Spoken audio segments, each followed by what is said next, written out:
గుర్తు చేస్తున్నాను. అందుకని సోదరులారా,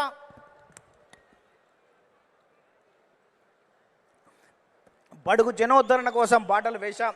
అందుకనే గతంలో రాజకీయాలు భూస్వాములు, ఆసాములు, జమీందారులు, జాగీర్దారులు, దేశ్ముఖులు, దేశపాండేల కబంధ హస్తాలలో ఉన్నటువంటి రాజకీయాన్ని గరీబోళ్ళ ముంద ఉంచినటువంటి చరిత్ర తెలుగుదేశం పార్టీది.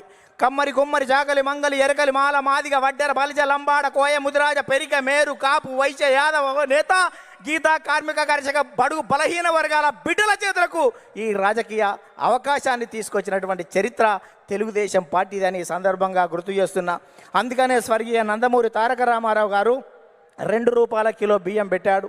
ఆ రోజు ఉన్నటువంటి తినేవాడికి తిండి, ఉండడానికి ఇల్లు, కట్టుకోవడానికి బట్టలు ఉండాలని 2 రూపాయల కిలో బియ్యం పెడితే 30 సంవత్సరాల క్రితం, 40 సంవత్సరాల క్రితం తెలుగుదేశం పార్టీ పెడితే ఈ దేశంలో ఆహారత భద్రత చట్టం మనం పెట్టిన దానికి 20 సంవత్సరాల తర్వాత ఆహారత భద్రత చట్టం వచ్చింది. అంటే తెలుగుదేశం పార్టీ ఒక నిర్ణయం చేస్తే ఈ దేశం వివిధ రాష్ట్రాలు 20 సంవత్సరాల తర్వాత ముందు చూపుతోటి చేస్తున్నటువంటి పరిస్థితి ఉంది.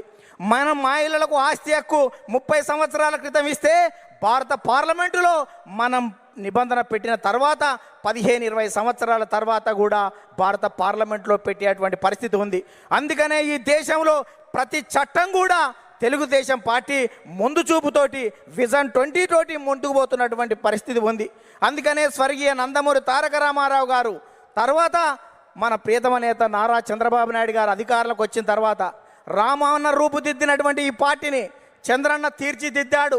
అందుకనే విద్యకు ప్రాధాన్యత ఇవ్వాలనే ఉద్దేశంతో ఇవాళ సమైక్య రాష్ట్రంలో 23,000 పాఠశాలలు, 1,047 ఉర్దూ పాఠశాలలు, 40 రెసిడెన్షియల్ పాఠశాలలు, 4,352 అప్పర్ ప్రైమరీ స్కూళ్ళు, 906 ప్రైవేట్ జూనియర్ కళాశాలలు, 362 ప్రభుత్వ జూనియర్ కళాశాలలు, 131 ఇన్సెంటివ్ జూనియర్ కళాశాలలు, 1,295 డిగ్రీ కళాశాలలు, 275 బీఈడి, 276 ఎంసీఏ, 206 ఎంబీఏ, 188 ఇంజనీరింగ్ కాలేజీలు, ఇవాళ 26 మెడికల్ కాలేజీలు, 24 ఫిజియోథెరపీ కాలేజీలు ఏర్పాటు చేసి, 31 నర్సింగ్ కాలేజీలు ఏర్పాటు చేసి, 31 ఫార్మసీ కాలేజీలు ఏర్పాటు చేసి ఇవాళ 1,60,000 టీచర్ పోస్టు భర్తీలు చేసి, 60,000 విద్యా వాలంటీర్ల నియామకం చేసి, కిలోమీటర్కి ఒక ప్రాథమిక పాఠశాల, 3 కిలోమీటర్లకు ఒక ఉన్నత పాఠశాల, మండలానికి ఒక జూనియర్ కళాశాల, రెవెన్యూ డివిజన్కి ఒక ఇంజనీరింగ్ కళాశాల, జిల్లాకు ఒక మెడికల్ కాలేజీ ఏర్పాటు చేసి 17% అక్షర శాతాన్ని పెంచి ప్రపంచవ్యాప్తంగా వస్తున్నటువంటి అవకాశాలని పునికి పుచ్చుకొని వెదికి పట్టుకునే దమ్మును, ధైర్యాన్ని, చైతన్యాన్ని,